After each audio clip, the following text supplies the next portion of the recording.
Il arrive assez fréquemment qu'à propos de foi, les gens disent et pensent « plus tard ». C'est-à-dire, cette question me gêne ou me fait peur, je préfère ne pas y penser, repousser à plus tard, laisser faire le temps.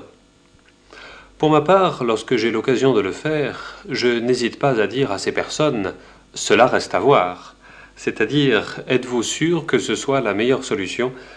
Il y a sans doute mieux à faire. Et c'est dans ce sens que je voudrais réfléchir avec vous aujourd'hui. Mais d'abord, mettons-nous à l'écoute de ce texte de Michel Coast, dont le refrain pourrait devenir le titre « Ils n'ont pas le temps ».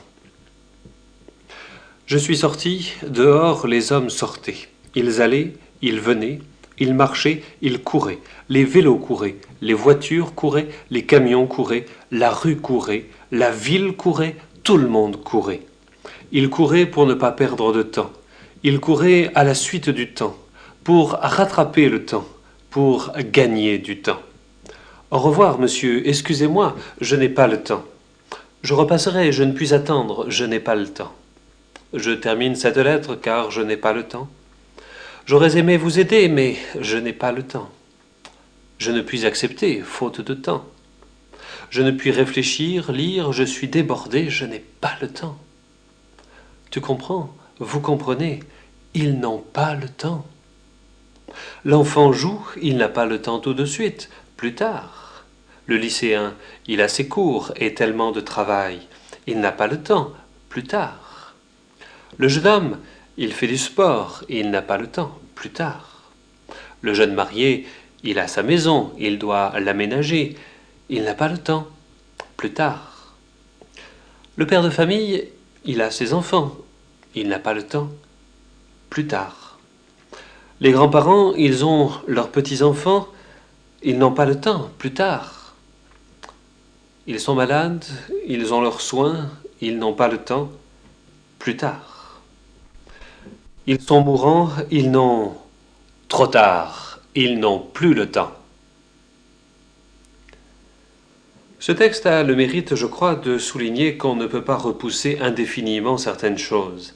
Et je dirais que la question de notre relation avec Dieu ne peut pas être éludée trop longtemps. Il vient un jour où il est trop tard. Il vaut donc mieux chercher à y répondre avant qu'il ne soit trop tard.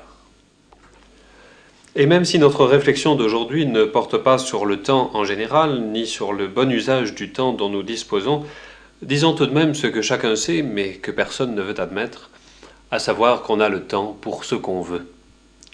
En réalité, c'est souvent bien plus qu'une question d'agenda surchargé, c'est surtout une question de choix. Dire « je n'ai pas le temps pour le faire », c'est dire de façon déguisée « cela ne fait pas partie de mes priorités », je fais passer d'autres choses avant. Et de manière tout à fait semblable, dire « je n'ai pas le temps de penser à Dieu », c'est choisir de ne pas y penser, c'est ne pas y accorder d'importance.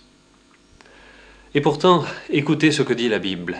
Cherchez l'Éternel pendant qu'il se trouve, invoquez-le tandis qu'il est prêt.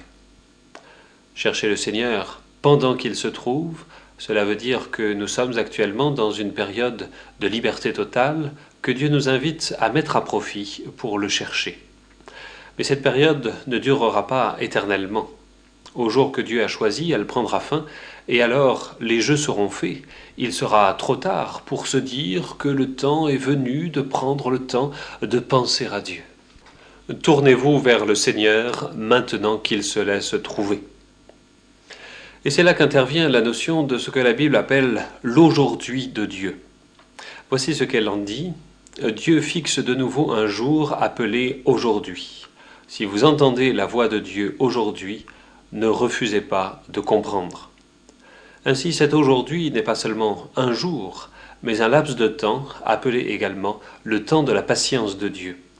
Pendant cette période, chaque homme est confronté au message de l'Évangile et donc appelé à prendre position à ce sujet. Son attitude sera déterminante pour l'avenir. Remarquons au passage que cette patience de Dieu découle directement de son amour pour nous. Et que, d'autre part, cette liberté de choix qui nous est laissée nous met en situation de responsabilité personnelle. Ainsi, tant que l'on peut dire aujourd'hui, tant que se prolonge cette période, tout homme a la possibilité de découvrir que Jésus-Christ est Seigneur et Sauveur, de l'accepter comme tel et de vivre en conséquence. Mais il importe de souligner une chose, c'est que personne ne sait quand cette période va se terminer. Ce peut être dans 10 ans, dans 100 ans ou davantage, mais ce peut être aussi demain. Bien sûr, j'entends d'ici les discours catastrophistes et apocalyptiques de certains prédicateurs. C'est demain la fin du monde, mettez-vous à l'abri en croyant en Jésus-Christ dès aujourd'hui. Ils ont raison quant au fond, car il faut inviter les hommes à croire dès à présent. Mais à mon sens, ils se trompent sur la méthode, car il me paraît préférable de venir à Jésus-Christ par amour pour lui, plutôt que par peur de la colère de Dieu. Le philosophe français Blaise Pascal soulignait lui aussi l'enjeu de la décision à prendre ou de l'absence de décision. C'est ce que l'on a appelé le pari de Pascal. Si vous croyez en Dieu, vous n'avez rien à perdre dans cette vie et tout à gagner dans l'autre. Si vous ne croyez pas, mais découvrez trop tard votre erreur, vous êtes alors le plus malheureux des hommes. D'ailleurs, à quoi cela sert-il d'attendre ? Est-ce pour gagner du temps et pour continuer un peu à vivre à sa guise ? Mais alors je crois qu'il y a ici un malentendu à lever. En effet, peut-être certains pensent-ils qu'une fois chrétiens, leur vie va devenir triste, morose, austère et réservée. Dans ce cas, effectivement, le plus tard serait le mieux. Mais précisément, ce n'est pas le cas. Et cette vie nouvelle que Dieu nous offre en Jésus-Christ est faite de paix, de joie, d'amour et de liberté. C'est ce que dit la Bible, mais c'est aussi ce dont peuvent témoigner bien des chrétiens à travers les siècles et à l'heure actuelle à travers le monde entier. Parmi tous ces témoignages de chrétiens célèbres ou inconnus, renommés ou anonymes, je retiendrai celui d'Ariane, dont j'ai entendu parler récemment. Ma vie se résume en quelques mots: vol, mensonge, prostitution, drogue. Au fond de mes tripes, je suis malheureuse, j'ai envie de marcher droit. On me dit dans ce nouveau foyer, encore un, que Jésus peut changer ma vie. Pour moi, le monde est plein de cris, de peur, de sang, de haine. J'étouffe. J'ai envie d'aimer et d'être aimé. Je comprends, après bien des hésitations, que Jésus peut en effet faire quelque chose pour moi. Ça commence à changer.